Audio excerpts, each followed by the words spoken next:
Okay, once again, for the recording, good evening. Happy Monday night. Very excited to be here for another installment of the Monday Night Class series. This is following along the heels of last year's incredible series of the 19 Blessings. We had a kickoff of this year's series with Rabbi Feldman last week, beginning the first of the 13 principles of faith. These are some of the most fundamental, basic principles of Judaism, and it's high time that we learned about them.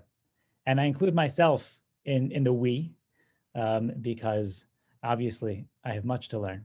And specifically this class, whereas last year, whenever we displayed the 19 Blessings classes, I always vetted them ahead of time. This year, despite my greatest of intentions, I didn't have a chance to watch this class yet. So I'm watching in real time with you, learning along with you at the same time. I have my pad here. I have a pencil, and I'm going to be taking notes because everything that Rabbi Lapiansky says, Rav Aaron Lapiansky says, is so valuable. And he's talking about the Rambam, and everything the Rambam says is so valuable. So there's a double value being presented tonight. I want to thank our sponsor for tonight, Alan and Roberta Shear, in honor of their children and grandchildren. Many of you may know that Alan and Roberta's son, Yitzi, who I think around here was once known as Mitchell, is a Rebbe in the Yeshiva of Greater Washington, where Rav Aaron Lapiansky is the Rosh Yeshiva. Rav Aaron Lapiansky is much more than that. He's also my Rebbe, and has left an indelible mark on my life and the lives of many, many, many who come come into his realm. And every couple of months he gets more and more well known through his incredible writings and publications, teaching Torah, teaching a Torah approach to life. Many of you have probably seen many of his recently published articles, and he is amazing, Baruch Hashem. So we have this chus, we have the merit together, all of us, including myself, to watch this video in which Rabbi Aaron Lapiansky is going to be talking to us about the second of the principles of faith. He doesn't mince words, he dives right in. I know that because I watched the first 20 seconds. And it's going to be interesting to me. I don't know what he's going to say, but I know the first and second principle are very intertwined. The first principle, which is existence of God, belief in the existence of God. We just had the Aseret HaDibros, Anochi Hashem Elokecha. The very first of the Aseret HaDibros is, know that I am Hashem, your God. And the Rambam seems to divide this in multiple ways. In this case, the first principle is that you have to believe that he exists, as Rabbi Feldman taught us last week. And now we're talking about God's unity, that he is one, he is indivisible, which is a word that has been used to describe a country, but it's much more appropriate describing HaKadosh Baruch Hu, describing God himself. He is indivisible. There's no other unity like the unity of Hashem himself. Everything else, every other bit of creation can be divided or broken into smaller parts. And Hashem is one, and Hashem is the only. So it's so connected with the notion of his existence that I'm curious to see how Rabbi Lapiansky is going to explain this as a separate principle. So without further ado, I'm going to step aside and make way for the Rosh Yeshiva, Rabbi Aaron Lapiansky. Here we go.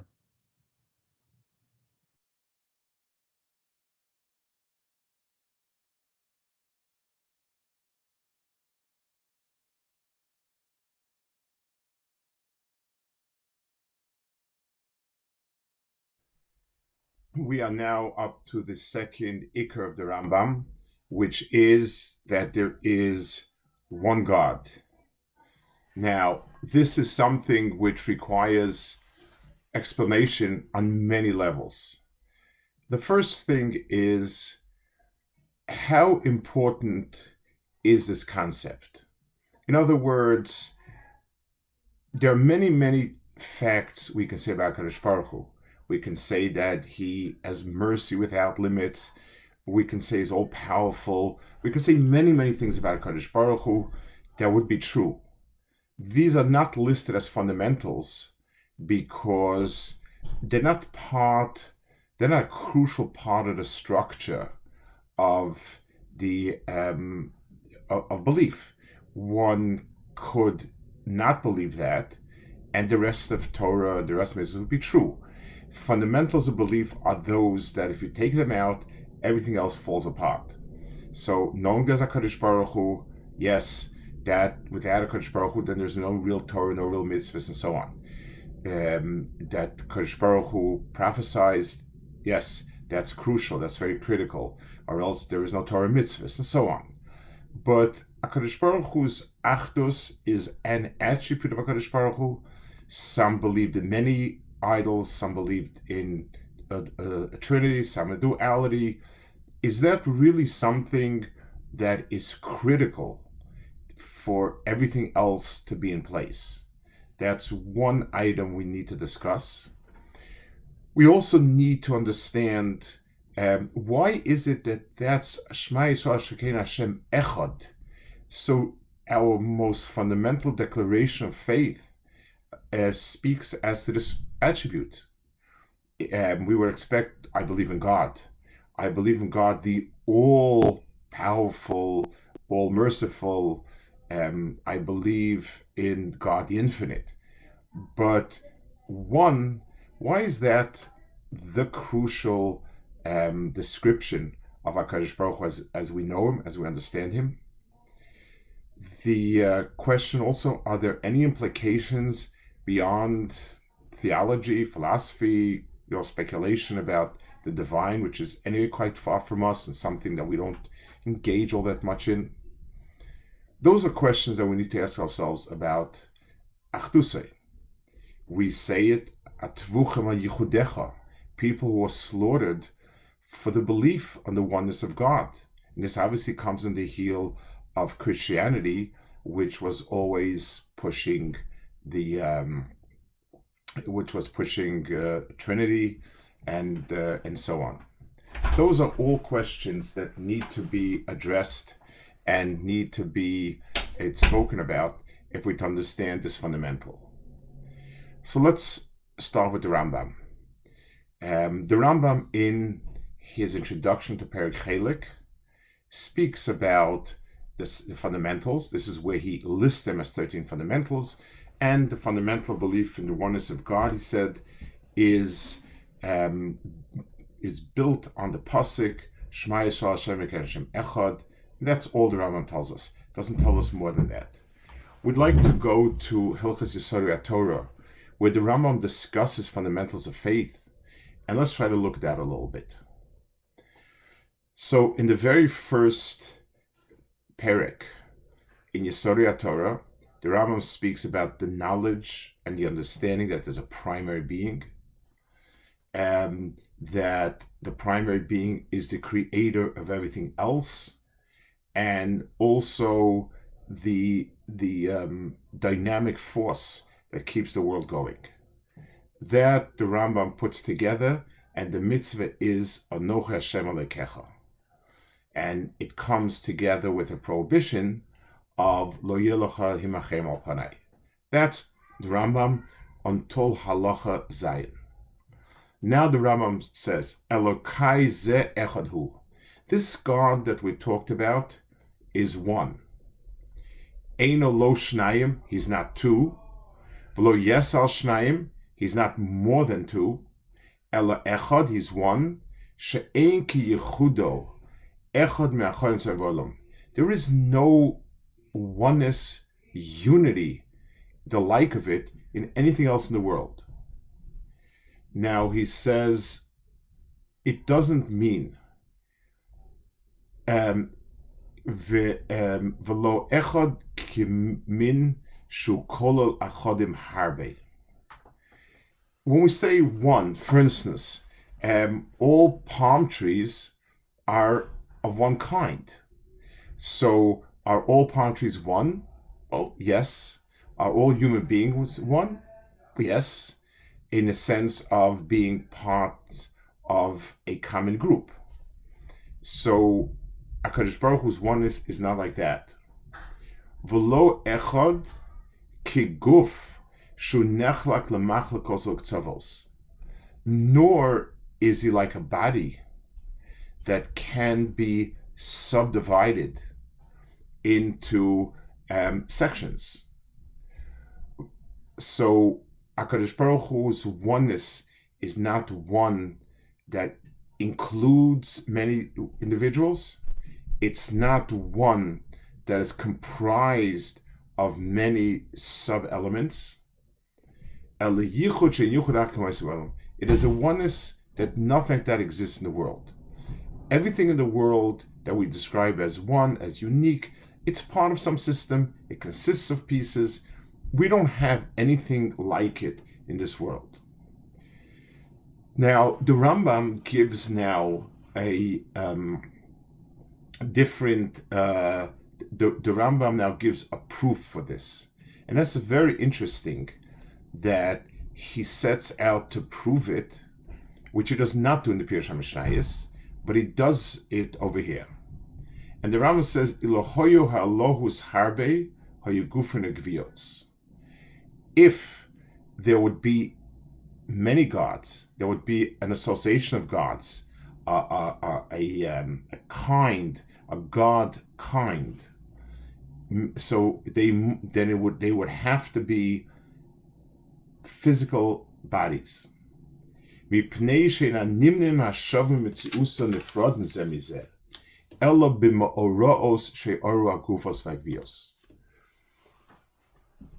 only way in which we can have many entities is if we limit each and every entity. For instance, if somebody says there are two Yankel Goldsteins, reasonable? Describe them. They look exactly alike. Some difference, perfectly alike. Okay, so tell me where Yankel Goldstein 1 is located and where Yankel Goldstein 2 is located. In the exact same space. They're both standing in front of the shul. Oh, I get it. So one is standing there at 5 o'clock in the afternoon, one's standing at 6 o'clock in the afternoon. No, they're both standing at the same time. So at this point, we realize we're talking about an absurdity. The same being, the same place, at the same time is nonsense. Then we're talking about the same thing. The only way I can make a rational statement, a statement makes sense about two Yankel Goldsteins, is either Yankel Goldstein 1 is tall, the other one is short. I can say this one is in New York, this one is in Detroit. I can say they're both New York, but one was there 5 to 6, one was there 6 to 7. I've got to limit them. By limiting them, I can now say I have two of them. I can't say I have two of them when they are the same one, the same place, same time. So if we're to say there are two gods, then I have to be able to somehow limit each one and say they're in different place, different time. Once one is able to do X, one is able to do Y. One's limited by this, limited that. But if both of them encompass everything, then I'm basically just spouting foolishness. It's silliness. There's nothing there. So having more than one God means defining God with some limit. There is a debate that the Ramban engaged in with a Christian theologian. It's printed, and the Ramban pushes hard and asks him, is your God not three? So his answer is, he's three that's one and one that's three. A beautiful formula that means nothing. So Ramban says, let me ask it a little more clearly. Can Godhead A disagree with Godhead B? If the answer is yes, then we have three separate entities. If the answer is no, then you're basically just rehashing the same thing. You're not saying anything. It's one. So call it whatever you want. It's just like if I have a table and one person says, this is my handiwork. One person says, this is why I eat supper. One says, this is why I eat lunch. We're talking about the same table. Each one just referring to it the way you'd like to refer to it. And it's the same table. So if you cannot define each one, which means limit each one, then it's one and the same. So the Rambam says, if there is more than one God, God is no longer infinite. There is some finite quality to it. He's limited. The God of mercy cannot do punishment. The God of punishment cannot do mercy. That's already defined, each one and given a limit. So and he says, and if you have defined and limited any one of the gods, then there is nothing that can keep the universe going perpetually. The Rambam's strongest strongest sense of HaKadosh Baruch Hu running the world is the continuous motion of all the planets and everything. That is more than the actual creation of it, just the continuous motion we see, and that the continuous motion requires something to keep it moving. So he says, "V'lekeinu b'oshma hol v'kochol elokates ve'eno posek shagilgal agalgal sovev tamid." You see that the celestial bodies keep moving. Ein koch guf, so therefore it cannot be something corporeal, and therefore it does not have any qualities which can define it as a subunit. And therefore he says, for Yediyah stuff is said, this understanding, this acknowledgement, this knowledge and acknowledgement is a mitzvahs essay Shem Hashem Elokeinu Hashem Echad. So this is also, so the Rambam refers to the mitzvah Hashem Hashem Echad, but the Rambam forces a proof on it that the very proof of God, of God's existence, is the proof of his unity. And then the Rambam brings some more proofs along those lines. We speak about HaKadosh Baruch Hu in the Psukim as being in heaven and earth at the same time.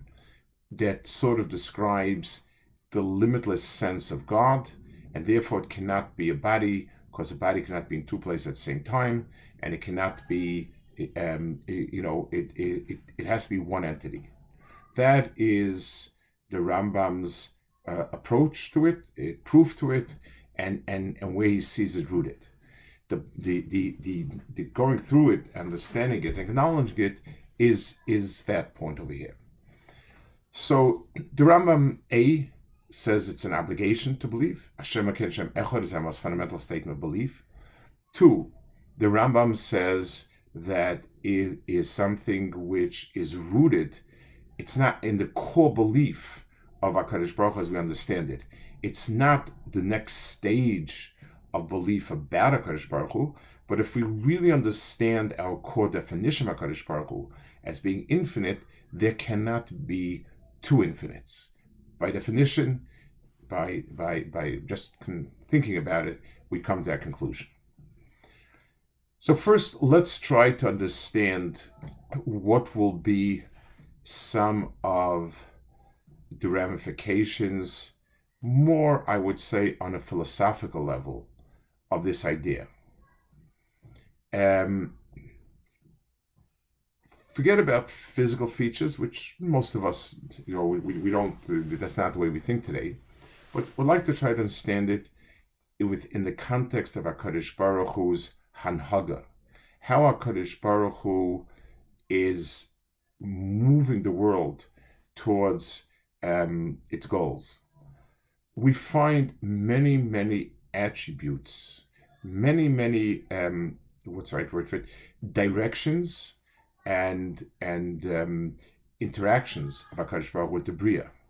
We find HaKadosh Baruch Hu being tremendously merciful. We find HaKadosh Baruch Hu being extremely harsh and demanding. Midas Hadin, when Midas Hadin is at work, it is something that is demanding to an extraordinary degree. When we meet a person who has contradictory behaviors to himself, he could be extremely warm and nice, and he could be very strict and demanding. We tend to attribute it, we say he has two sides to himself. And when we parse a person's personality, that seems right. The person is a kindly disposed person, but he has sensitive areas that if you touch them, then it comes out as anger and upset, vengeance, and who knows what. And we tend to understand that a person tends to have different elements, different behaviors vying for his attention. By HaKadosh Baruch Hu, that in fact is apikorsis. HaKadosh Baruch Hu has one thing in mind, because from one, only one thing can come. He realizes it in different ways. So just like, for instance, let's go back to the example of somebody who sometimes is very strict and sometimes very nice, sometimes very warm, sometimes distances himself from us. Imagine that this person is not a friend of ours, but he's a teacher. And he is a teacher par excellence. He only does what he feels is effective for the class. So he some days he feels being warm and encouraging, and that's the part of himself that opens up. And sometimes strict and demanding, sometimes keeping a distance and being aloof. Whatever it is, he's calculated everything to feed into most effective teaching, pedagogy, whatever you want. So that means the teacher is one teacher, his personality is one, the nexus of his behaviors is one, and it's just using different elements of being able to realize his one goal. So these are different tools, but the goal is one. So HaKadosh Baruch Hu's interactions are similar. HaKadosh Baruch Hu has many, many interactions with us, very, very different ones. But the bottom line is they all come together to bring us and the world to a certain destiny. And whatever is needed at any time is the interaction that gets produced. There would be one ramification that is more relevant for us to understand that all of the different midos of HaKadosh Baruch Hu are one. This was one of the points of contention with the Kabbalah teachings. The Kabbalah teachings seem to speak about many, many different midos of HaKadosh Baruch Hu and different attributes, to which people questioned, is one allowed to say that HaKadosh Baruch Hu has different midos? And the answer is, if these midos are defining core behaviors, the answer is an absolute no. If they're defining interactions with us, the answer is sure. So for instance, somebody's going to come along and he's watching a dentist at work, and he's going to say, dentists have split personalities. Sometimes they drill holes, sometimes they fill holes. So it's two separate people, two separate personalities. The answer is no. The dentist is there to repair the tooth. That's what a dentist does. Sometimes a hole has to be made, sometimes a filling has to be put in. But it's one and the same. Sometimes a tooth has to be taken out, sometimes a tooth has to be put in. The goal is that a person have a set of teeth that work very well. That's one goal. And there are tools, there are means for that, which sometimes seem to contradict. So too with HaKadosh Baruch Hu and his midas. That's the appropriate way to look at it. That is as regards HaKadosh Baruch Hu's midos.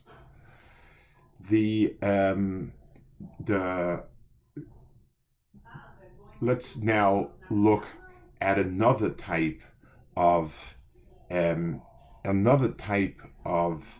echad that comes up, another issue, and this will be possibly more relevant to us. We say, Shema Yisrael, Hashem Elokeinu, Hashem Echad. That's the statement of the proclamation of faith. That's what we believe in. HaKadosh Baruch Hu is one, and everything comes from one place and is going towards one place. But there's something coming out of that.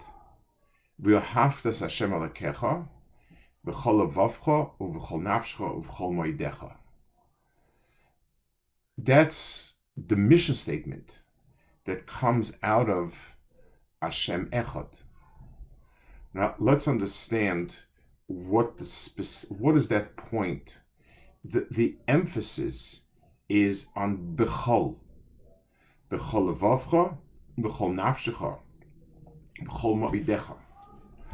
That is as if we were to say, because Hashem is echad, therefore the Ava requires all of it. So let's go back and understand where that's coming from and why that is the realization of it. Imagine a person has a business partnership with somebody, and the business partnership is a very, very blessed partnership. They do a lot of business together. They're very loyal to each other, and they do all the business together. They pool their assets, their talents. They have an amazingly good business. So one expects that all business affairs are run together. And we would feel that if this is their agreement, and one of them goes and sort of does a deal on his own, it's something which is a bit disloyal. But let's say that their private lives are not enmeshed, and it's very possible we have a wonderful business relationship, and my personal life is not relevant to you. I could not even invite you to my wedding. It doesn't mean anything. Obviously, people are people, and we would feel it strange. But in terms of the relationship of a perfect business relationship, I don't. It's not. The relationship is the business. That's it. But if a person, let's say, is married, and one expects a relationship with a spouse to be totality of life, then we would feel it includes everything, rightfully so. And to have any type of ongoing things that are sort of not shared, willfully not shared with the spouse, is something that we would find that to be not okay. Because being married is meant to be a relationship that encompasses everything. Let's go to a person who doesn't believe in anything. So I look at myself with a psychological mirror and I examine myself. And I have many drives, ambitions, needs, cravings, and I work at satisfying all of them. And one wouldn't think there's anything wrong with that. My appetite likes food a lot. My muscles like running around and doing something. My ambition likes to get ahead with a better job. My wanting to live a good life means I need a lot of money. All of these are separate pleasures, and they all come together, and they sort of are in a pool together. But to say that I should do everything just for the sake of getting good food, because I like good food, I like other things also. It would be silly. Why not spend some money on going to a good climate and enjoying warm weather or cool weather? So because a person who is secular would see a person as being consisting of different parts and pieces, it is perfectly valid that each piece looks for its own satisfaction. The Rambam, in his introduction to Shemona Prakim, which is the introduction of Pirkei Avos, he starts by saying that even though the scientists / philosophers have divided the human soul, and he used the word soul not in the Jewish sense, but in the way it's used in a general sense, even though they're divided into different parts, they're not 5 different souls. They're 5 branches of one soul. And I think the Rambam, it doesn't really say why it's important for him over there, but I think it's important because a human soul reflects very much HaKadosh Baruch Hu gave him a soul. And to say that a human being consists of 5 parts that don't emanate from one central point is really something that would be questionable. So person is one, and so a secular person sees as many parts. Let's now move on to the idol worshippers' sense of the world. The idol worshiper lives in a world that has a lot of mafia chiefs and fiefdoms. The rain god's got his rain people, the sun god has got his sun people, and so on. So it's important to keep different bosses satisfied. So I need to sacrifice a little bit to the sun god, a little bit to the rain god, a little bit to this person, that person. I need to do some of the things that they ask me to do. At the end of the day, I'm doing different things to appease different gods. It's not much different than the secular person who's trying to appease different parts of himself. So the secular person sees the master of man being different internal bits and pieces of a person, and the idol worshiper sees different outside idols commanding it. But it's the same thing. And therefore, it's going to be it will be the same result of having different parts and different pieces. But if I believe there is one God, then I believe there is one core neshama. True that the neshama in a person has parts, has many different pieces, bits and pieces that are radiating and demanding attention and needs, but it comes to one, and I can make a cheshbon, which is the important one, what overrides what, and so on. So Hashem Elokeinu, Hashem Echad, requires us, obligates us that the entirety of our self is dedicated towards one thing. B'chol levavcha means even the parts of me that seem to crave other items, they at their root belong to this big picture, and what's the right thing to do, and the thing that will make me happiest, is to focus them on the same goal that the Yetzer Tov wants. Yetzer Hara is just forces that allow me to function in this world, an appetite, a desire to have a family, and so on. But the goal is one goal, because there is nothing more than one goal. The same thing is true b'chol nafshecha. Living in this world and an afterlife are not two separate items. There's one soul and one life, and therefore that real life is an afterlife, and therefore even my present life, though it brings much good to me and helps me get the afterlife that I want, that it really is me, so I need to subordinate that to that afterlife. And if push comes to shove, that's what I need to do. B'chol ma'odecha means not only I myself am totally a product of one God's will, but any assets that I've accrued, assets, talents, opportunities, anything like that, also comes with one purpose. I don't have any extras around my house. Every single piece that HaKadosh Baruch Hu gave me needs to be used for one purpose, because one God has one purpose in mind. For us, many pieces come together to realize that purpose, but it's all comes together to bring out one point. So if we're to ask ourselves, why is the Achdus of Hashem such an important and crucial description of Hashem? Why is it that we say Shema Yisrael Hashem Elokeinu Hashem Echad, and that unity is the way we describe HaKadosh Baruch Hu? Is because of all of HaKadosh Baruch Hu's attributes, this is the one that is most crucial and critical in having our lives lived in a certain way. That's the point of it. So let's review the points we've made, because this is a very deep aspect of Rambam's faith, and possibly has the greatest amount of practical a realization for us.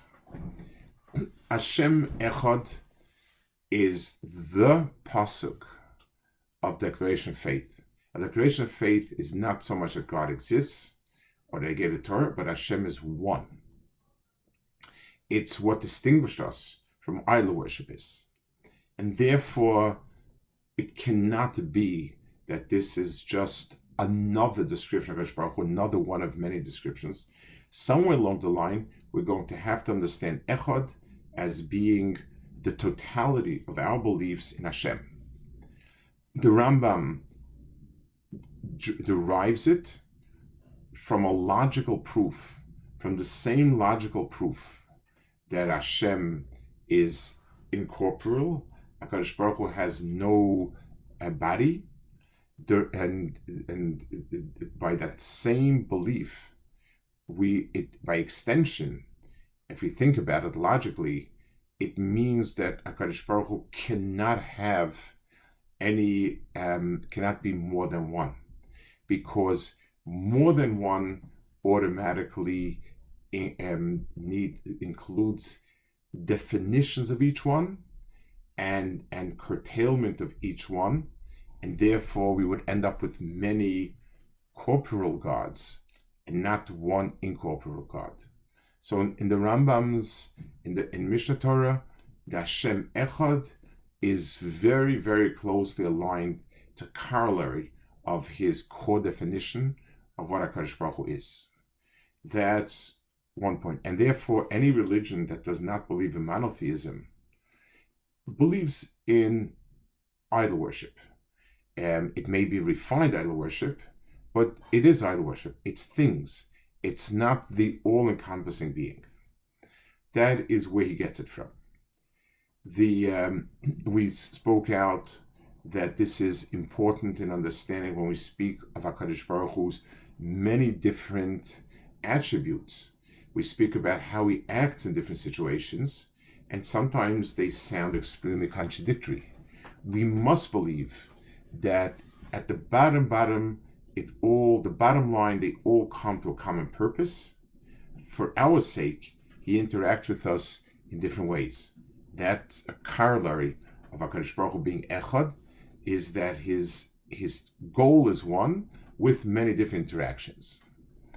Coming down to humans, the Rambam says, we need to believe that even though we have many, many different drives and forces within, ultimately they're all rooted in the same sense of I, in that same nefesh, and therefore the right way to look at it is one with many different branches. This is slightly different than HaKadosh Baruch Hu, Kaviyachol, but for us, this represents a certain Salam Alekim, a certain parallel to HaKadosh Baruch Hu.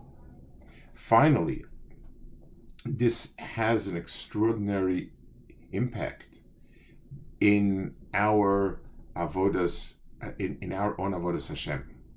HaKadosh Baruch Hu is one, and therefore our lives in terms of purpose is one. I remember when we were in school, and the school was sort of, it had the different parts of the school, the secular department and the Judaic department were not under one leadership. It's just almost like two different schools together, and messages were kind of mixed. And I remember a non-Jewish teacher asking us once, well, if you're so spiritual, why are you pursuing material goods or something? And a boy thought, and he said, we're taught that a person needs to have two goals in his life, a Jewish goal and a secular goal, which was, I guess, the unintended message or consequence of having it two separate messages. That certainly is against the very core of what we're speaking about. It makes two gods in the world, and that is wrong. So we have a mitzvah. The mitzvah that comes out is V'ahavtas Hashem Elokecha b'chol. the type of love to HaKadosh Baruch Hu, the type of being engrossed in Avodas Hashem, demands totality.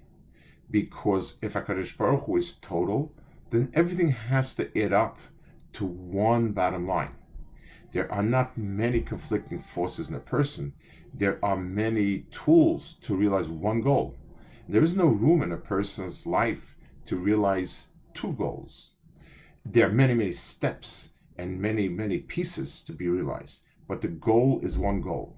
And this requires even the drives in a person that are seemingly physical drives, that they be harnessed and directed in accordance with the bigger picture. Just like somebody who's a businessman who's totally immersed in his business, there's nothing he does without thinking, what's the purpose of business? He designs the showroom, he designs his office, everything is done with an eye towards how will it get me. That's Bechol Levavcha. Bechol Nafshecha says, there are no two lives. It's not as if I can choose this life and the life to come. There's one life. This life is a means to get other life. And therefore, I need to take everything and dedicate it as well as Hashem. And if it means that the life has reached a point where there cannot be any avodas Hashem, then it has to cease. That's B'chol Nafshecha. B'chol Moedecha goes a step further and says, not only every part of yourself, and not only the entirety of yourself, but anything that HaKadosh Baruch Hu has given you, any tools, assets, talents, or whatever it is also meant to be dedicated to Avodas Hashem. And that's B'chol Moedecha. So, yes, when we declare HaKadosh Baruch Hu's being one, Shema Yisrael Hashem HaKadosh Hashem Echad, first and foremost, we're touching on a point that basically encompasses everything. HaKadosh Baruch Hu's existence, incorporeality, totality. Hashem Echad doesn't just mean one, it means unique, and it means total. This definition is core to what we find HaKadosh Baruch Hu, and that's why we are most nefesh on Yehuda Yisbarach. This definition of HaKadosh Baruch Hu is the key to understanding how to arraign our life and its various components. There's only one destiny and one purpose. And when a person takes his B'chol Levavcha, B'chol Nafshecha, B'chol Moedecha, when he takes the entirety of it, and he focuses on one point, it becomes part of that oneness. And that's the realization of Shema Yisrael Hashem Elokeinu Hashem Echad.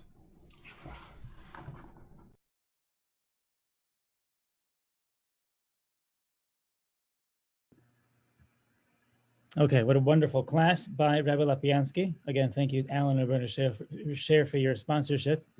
I was thinking there's so many points to speak about regarding this topic and regarding this shiur, this amazing shiur. Whenever he speaks, things always unfold slowly and carefully and come together in a beautiful way at the end. He started off with the question of why is it critical that we understand God's oneness? And also the second question of how is this kind of aloof philosophical concept relevant to us? And I think he did an amazing job of fleshing both those points out. A couple of individual individual ideas that spoke to me, in addition to just the whole structure of it, was was the idea of a teacher, that mashal, that parable of a teacher who is the way he teaches is by utilizing all different facets of his personality and his skill set, and sometimes comes in more strict, and sometimes comes in more fun-loving, and sometimes defines things in higher terminology, lower terminology, but everything is for the same purpose of educating the class and advancing their knowledge. That was a nice parable for understanding the importance of the unity of HaKadosh Baruch Hu, to recognize that all different parts of this world and of our lives are all being dictated towards and by one being, and being moved, and we're being moved along towards a certain goal. I find that to be very encouraging. It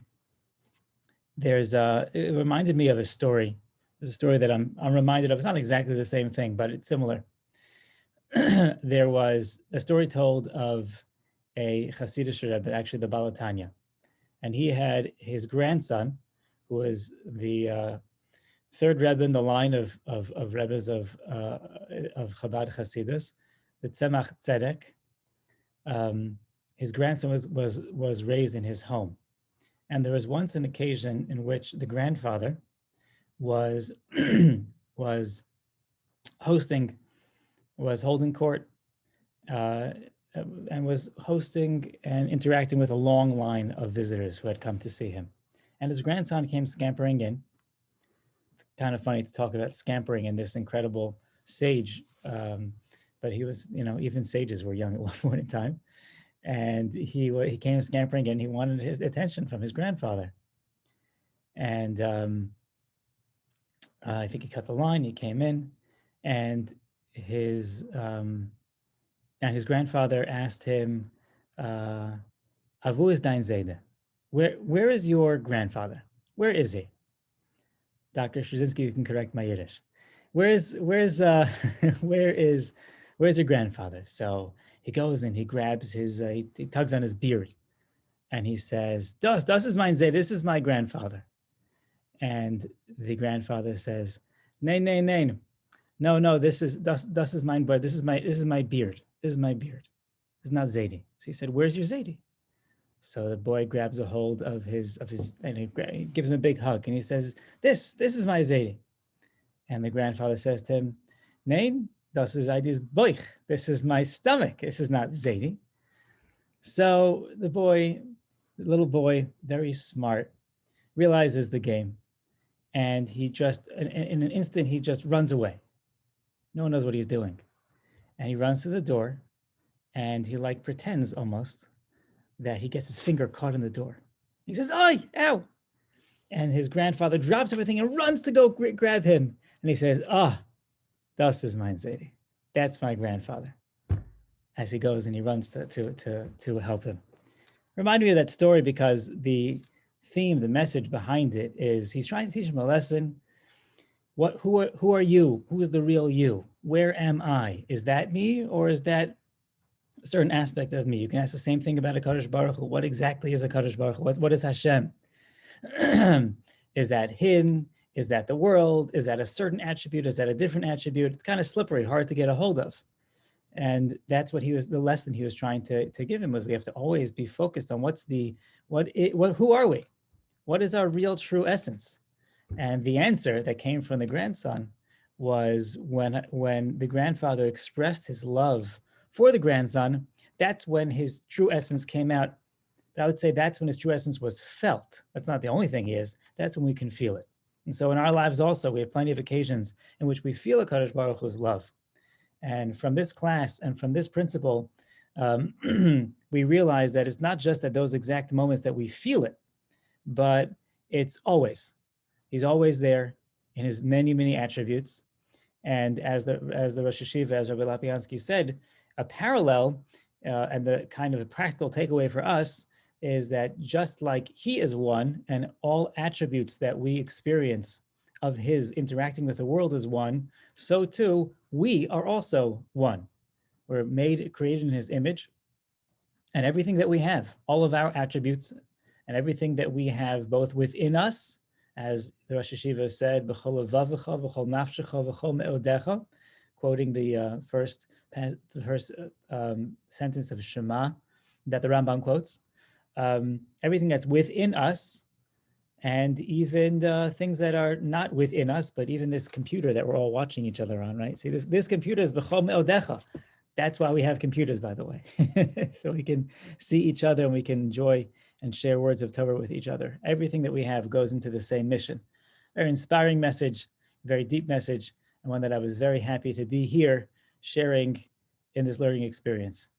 So with that, I'm going to stop the recording, and I thank you all for joining us. Next week, there is another treat.